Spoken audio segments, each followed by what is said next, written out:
Haleluya. Melalui pujian penyembahan yang telah kita bawa sebentar tadi, sangat menguat dan mendorong kita. Karena kita tahu bahwa Tuhan bertakhta di atas segala pujian dan penyembahan. Amin. Dan sebentar kita akan mendengar firman Tuhan. Mari kita datang kepada Tuhan. Saya akan pimpin kita di dalam doa. Mari kita berdoa.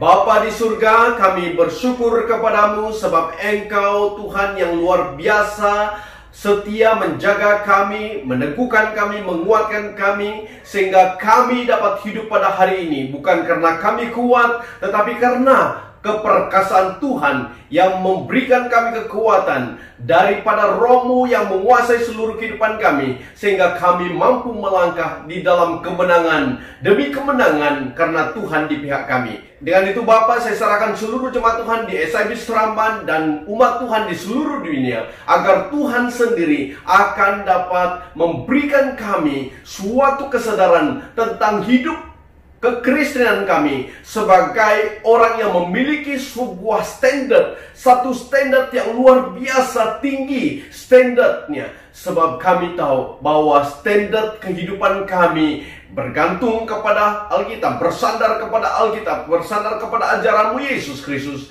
Dan itu Bapa, biarlah kiranya kami senantiasa kembali kepada kebenaran firman Tuhan. Di dalam nama Tuhan Yesus Kristus, hamba-Mu serahkan semuanya ini. Amin. Saudaraku, mari kita membaca di dalam firman Tuhan yang terdapat di dalam 1 Korintus pasal 13 ayat 1 hingga ayat 13 berkata demikian. Sekalipun aku dapat berkata-kata dengan semua bahasa manusia dan bahasa malaikat, tetapi jika aku tidak mempunyai kasih, aku sama dengan gong yang berkumandang dan canang yang gemerincing. Sekalipun aku mempunyai karunia untuk bernubuat, dan aku mengetahui segala rahasia dan memiliki seluruh pengetahuan, dan sekalipun aku memiliki iman yang sempurna untuk memindahkan gunung, tetapi jika aku tidak mempunyai kasih, aku sama sekali tidak berguna. Dan sekalipun aku membagi-bagikan segala sesuatu yang ada padaku, bahkan menyerahkan tubuhku untuk dibakar, tetapi jika aku tidak mempunyai kasih, sedikit pun tidak ada faedahnya bagiku. Kasih itu sabar, kasih itu murah hati, ia tidak cemburu, ia tidak memegahkan diri, dan tidak sombong. Ia tidak melakukan yang tidak sopan, dan tidak mencari keuntungan diri sendiri. Ia tidak pemarah, dan tidak menyimpan kesalahan orang lain. Ia tidak bersukacita karena ketidakadilan, tetapi karena kebenaran. Ia menutupi segala sesuatu, percaya segala sesuatu, mengharapkan segala sesuatu, sabar menanggung segala sesuatu. Kasih tidak berkesudahan, nubuat akan berakhir, bahasa roh akan berhenti, pengetahuan akan lenyap, sebab pengetahuan kita tidak lengkap dan nubuat kita tidak sempurna. Tetapi jika yang sempurna tiba, maka yang tidak sempurna itu akan lenyap. Ketika aku kanak-kanak, aku berkata-kata seperti kanak-kanak, aku merasa seperti kanak-kanak, aku berpikir seperti kanak-kanak. Sekarang sesudah aku menjadi dewasa, aku meninggalkan sifat kanak-kanak itu.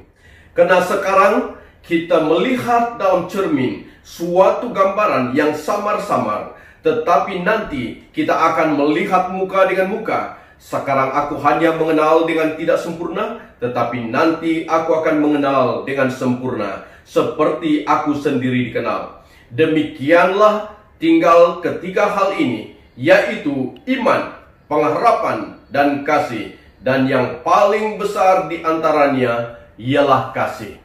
Saudaraku, melalui pembacaan firman Tuhan pasal 13 ini, kita akan belajar dengan suatu tema, yaitu standar Kristen. Saudaraku, menyebut tentang standar Kristen, ini merupakan suatu perkara yang perlu saudara dan saya sebagai pengikut Kristus, bahkan dunia tahu bahwa kita memiliki suatu standar yang sangat tinggi nilainya.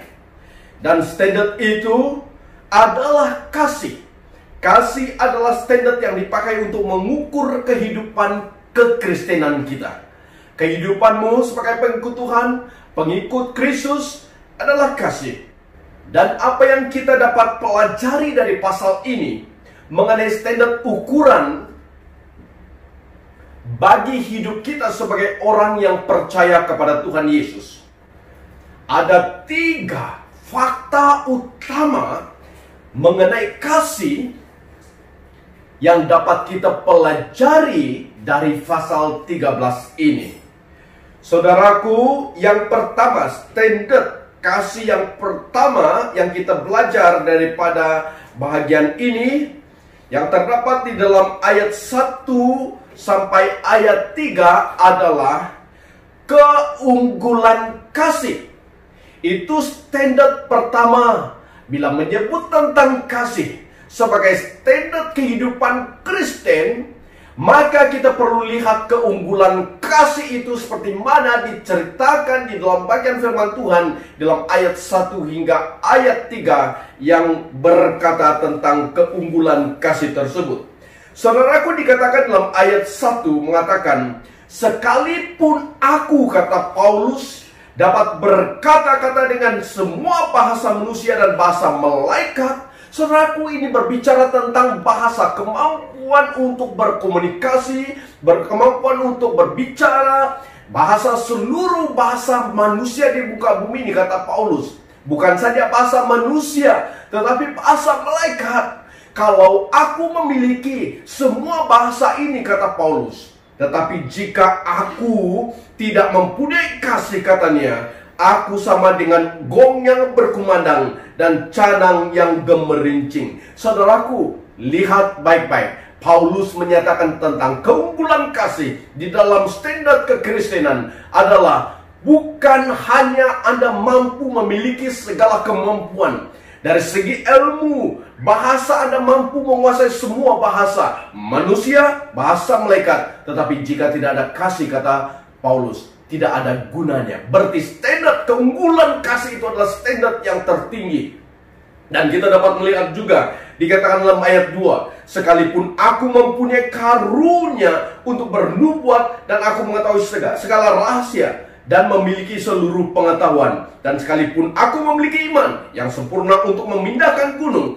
Ini berbicara tentang karunia-karunia, berbagai karunia, nubuat, karunia iman yang boleh memindahkan gunung, kata firman Tuhan. Kata Paulus, tetapi jika aku tidak memiliki kasih, maka semuanya tidak ada gunanya, kata firman Tuhan. Kata Paulus dengan tegas, berarti keunggulan kasih itu bukan berbicara tentang kemampuan kita memiliki pelbagai karunia kemampuan dan juga bahasa dan nubuat, karunia-karunia nubuatan dan iman.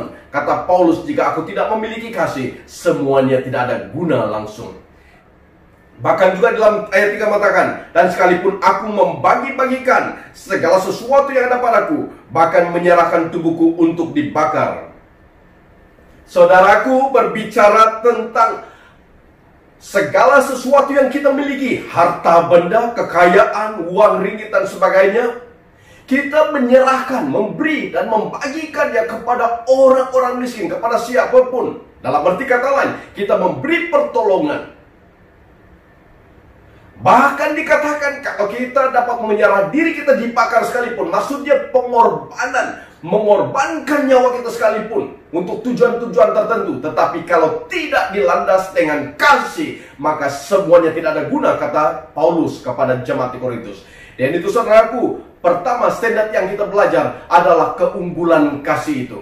Keunggulan kasih yang bersumber daripada Allah, daripada Yesus Kristus yang menguasai seluruh kehidupan manusia yang percaya kepada Tuhan. Orang-orang Kristen yang percaya kepada Tuhan, keunggulan itulah yang perlu kita jaga, perlu kita pelihara. Kita memiliki apa-apa, karunia, kemampuan, bakat, talenta, tetapi kita tidak ada kasih, tidak ada guna, kata firman Tuhan, kata Paulus. Dan itu Anda dan saya harus melihat standar kasih yang sebenarnya adalah keunggulan kasih itu. Harus Anda tahu, harus Anda pegang, harus Anda lihat, harus Anda perhatikan dalam kehidupan. Hanya bersumber daripada Allah sendiri, hanya bersumber daripada Allah. Karena kasih yang ditunjukkan oleh Yesus itu adalah keunggulan kasih yang sebenar. Memiliki Yesus, Anda memiliki kasih, memiliki keunggulan kasih. Standar keunggulan kasih itu akan menguasai hidupmu. Amin. Yang kedua, berbicara tentang standar kasih, kita harus juga melihat sifat-sifat kasih itu yang terdapat di dalam ayat 4 sampai ayat 7. Sifat-sifat kasih itu adalah, kasih itu sabar. Amin. Kasih itu apa? Murah hati. Ia tidak cemburu. Ia tidak memegahkan diri dan tidak sombong. Itu sifat-sifat kasih. Ayat 5 juga mengatakan, ia tidak melakukan yang tidak sopan dan tidak mencari keuntungan diri sendiri. Ia tidak pemarah dan tidak menyimpan kesalahan orang lain. Ia tidak bersuka cita karena ketidakadilan, tetapi karena kebenaran. Ia menutupi segala sesuatu, percaya segala sesuatu, mengharapkan segala sesuatu, sabar menanggung segala sesuatu. Saudaraku, inilah sifat-sifatnya kasih yang kita pelajari tentang standar hidup orang percaya, yaitu memiliki sifat-sifat kasih ini. Luar biasa, saudaraku. Mungkin dalam bagian hidup kita adalah orang yang sukar sekali mengalami ataupun sukar sekali bersabar bila diejek dan sebagainya. Tapi suatu perkara, sifat kasih itu sabar, murah hati, tidak pemarah, tidak mementingkan diri sendiri, tidak sombong. Beberapa sifat kasih yang disebut di sini. Berarti kita tidak boleh lari daripada sifat-sifat kasih yang ditunjukkan dalam Alkitab ini. Jika Anda mengakui bahwa Anda orang Kristen, pengikut Kristus, Anda harus memiliki standar kasih ini, yaitu sifat-sifat kasih yang harus menguasai hidupmu. Engkau harus sabar, engkau harus murah hati, engkau tidak menjadi pemarah, engkau tidak sombong, engkau tidak mementingkan diri. Dan semua kita harus memiliki sifat kasih ini. Tidak bertentangan dengan sifat kasih yang Tuhan tunjukkan kepada kita pada hari ini. Amin. Dan yang terakhir, kita belajar yang terakhir tentang standar kasih, standar kekristenan, standar hidup kekristenan itu. Selain keunggulan kasih itu, sifat-sifat kasih itu, dan yang ketiga adalah kekekalan kasih itu, keabadian kasih itu.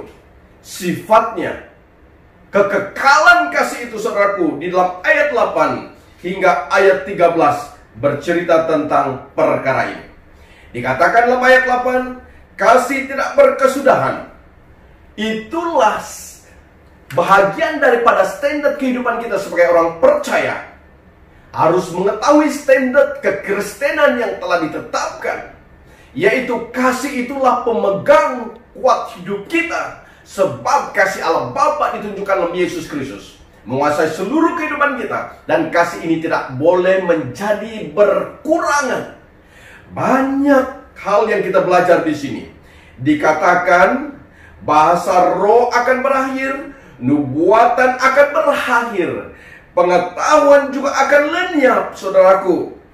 Ini bercerita tentang apa yang kita miliki, seperti mana saya sebut sebentar tadi. Saudaraku, bila hari ini orang sangat berusaha untuk memiliki karunia-karunia, karunia nubuatan, bahasa roh, mereka berbangga. Banyak orang rasa berbangga memiliki karunia-karunia tersebut.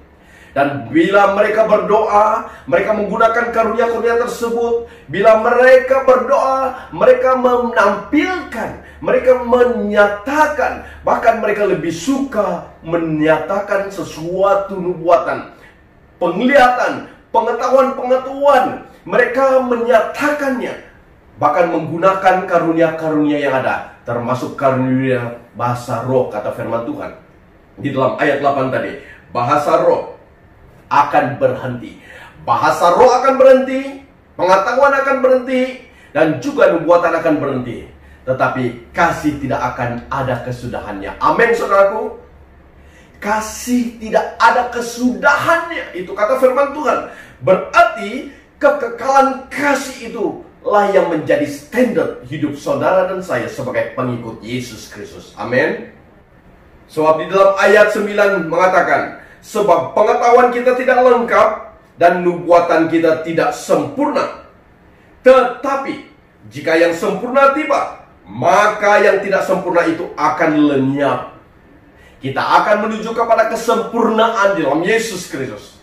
Di muka bumi ini segala sesuatu tidak sempurna, tetapi kita tahu bahwa kasih Allah Bapa di dalam diri kita melalui Yesus Kristus yang telah dicurahkan dalam kehidupanmu sebagai pengikut Kristus, maka Anda akan mengalami kasih itu dan akan dibentuk dalam kasih tersebut untuk menyerupai Yesus Kristus, untuk mempengaruhi dunia di sekitar Anda, manusia di sekitar Anda, jiran-jiran tetangga di sekitar Anda. Pengaruh hidupmu akan mempengaruhi hidup mereka sebab Anda memiliki kasih yang luar biasa, yaitu kasih Yesus Kristus dalam hidupmu. Amin. Di dalam ayat 11, Paulus memberi suatu gambaran.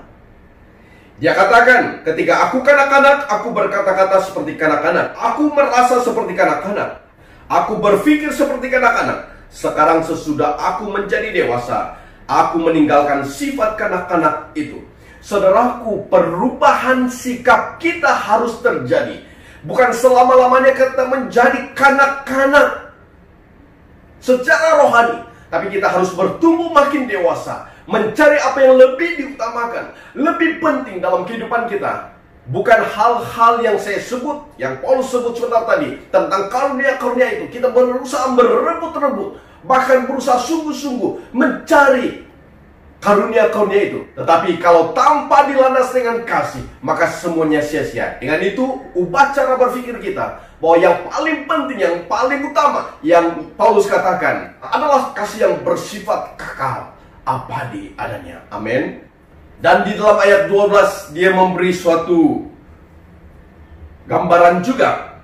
Dikatakan, karena sekarang kita melihat dalam cermin suatu gambaran yang samar-samar, tetapi nanti kita akan melihat muka dengan muka. Sekarang aku hanya mengenal dengan tidak sempurna, tetapi nanti aku akan mengenal dengan sempurna seperti aku sendiri dikenal.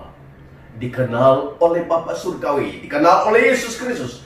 Dan kita saling mengenali antara satu sama lain, sebab kita telah meletakkan asas, standar, dasar kekristenan yang sungguh-sungguh adalah kasih. Amin. Dan di dalam ayat 13 itu memberi suatu kesimpulan dari semua bagian ini. Dikatakan dalam ayat 13 mengatakan, demikianlah tinggal ketiga hal ini, yaitu iman, pengharapan, dan kasih. Dan yang paling besar di antaranya ialah kasih. Dan itu saudaraku, iman diperlukan. Kita masih mengharapkan suatu perkara yang lebih baik dan lebih mulia dari apa yang sedang kita lalui hari ini. Itu sebabnya dalam ayat 12 itu Paulus menceritakan tentang suatu gambaran yang samar-samar. Kita mempunyai pengharapan, masih mengharapkan akan diubah serupa dengan Kristus. Tetapi suatu perkara yang memampukan Anda dan saya untuk melangkah dalam perjalanan hidup ini, dalam dunia yang penuh dengan segala dosa-dosa dan perbuatan-perbuatan yang bertentangan dengan Allah, adalah kasih. Berjalan di dalam kasih, menggunakan segala sesuatu karunia yang Tuhan beri dengan dasar kasih, mendasarinya dengan kasih. Saudaraku, hanya suatu perkara yang perlu ada, standar yang benar, yang sesungguhnya yang tertinggi dalam kehidupanmu dan saya adalah kasih. Dan kembali kepada apa yang saya sebut sebentar tadi, dalam bagian firman Tuhan ini, di dalam 1 Korintus pasal 13 ini, berbicara tentang standar hidup orang Kristen, yaitu kasih. Kita dapat melihat keunggulan kasih itu bukan karena kemampuan kita, tetapi memang sifat dan keunggulan kasih itu ada di dalam kehidupan kita, karena kita memiliki Yesus. Dan juga yang kedua, sifat-sifat kasih itu sabar, murah hati, tidak sombong, tidak mementingkan diri, dan sebagainya. Itu perlu ada dalam kehidupanmu hari ini, supaya Anda menjadi orang yang mempengaruhi persekitaran Anda. Dan Anda dan saya harus lihat bahwa kekekalan kasih itu sifatnya berkekalan, tidak akan berubah. Dan kasih itulah yang membuat Anda mampu mempercayai Tuhan. Dari dahulu waktu Anda percaya kepada Tuhan, sampai Tuhan Yesus datang membawa kita bersama masuk dalam kerjaan surganya. Dan semuanya didasari atas kasih dan standar itulah yang perlu ada dalam kehidupan saudara dan saya sebagai pengikut Yesus Kristus. Bila Anda berada di tengah-tengah orang yang belum percaya kepada Tuhan, Anda menunjukkan kasih, orang akan mengetahui bahwa Anda adalah pengikut Yesus Kristus. Itulah caranya kita untuk melawan segala kebobrokan hidup manusia di muka bumi ini. Hanya kasih Allah melalui Yesus Kristus dalam dirimu dipertonjolkan, dilihat oleh orang lain, dan dinikmati oleh orang yang mendamba dan menginginkan kasih terjadi dalam kehidupan mereka. Anda dan saya memiliki standar yang sangat tinggi, adalah kasih Allah Bapa, kasih Yesus Kristus, dan di dalam Roh Kudus yang akan menguasai seluruh hidupmu. Haleluya, saudaraku. Mari kita datang kepada Tuhan. Bapa di surga, terima kasih di atas kebenaran firman Tuhan yang telah kami dengar bersama tentang standar kehidupan kekristenan kami, bukan karena kemampuan segala sesuatu yang kami miliki, bahkan talenta-talenta dan bakat-bakat karunia yang ada, tetapi suatu perkara yang perlu kami ambil tahu adalah kasih. Kasih yang benar-benar menunjukkan keunggulannya dari semua apa yang ada dengan kami. Dan juga sifat-sifat kasih itu harus meresap dalam kehidupan kami. Kami harus menjadi orang yang sabar, murah hati, tidak sombong. Dalam nama Tuhan Yesus, segala sifat-sifat ini menguasai hidup kami, yaitu sifat kasih yang sebenarnya di dalam firman Tuhan. Dan juga kami akan hidup di dalam kehidupan mengasihi sepanjang masa, mengasihi musuh kami, firman Tuhan mengatakan. Dan biarlah kiranya kami dapat melihat bahwa hanya kasihlah yang membuat dunia ini bertambah lebih baik, bahkan untuk membawa lebih ramai mengenal Yesus Kristus. Kasihlah yang menjadi intinya. Dan biarlah kiranya kami hidup di dalam standar kekristenan, yaitu berlandaskan kepada kasih Allah Bapa surgawi, kasih Yesus Kristus, dan dipimpin oleh Roh Tuhan untuk menjalani kehidupan ini. Dalam nama Tuhan Yesus Kristus, hamba-Mu sudah berdoa. Amin.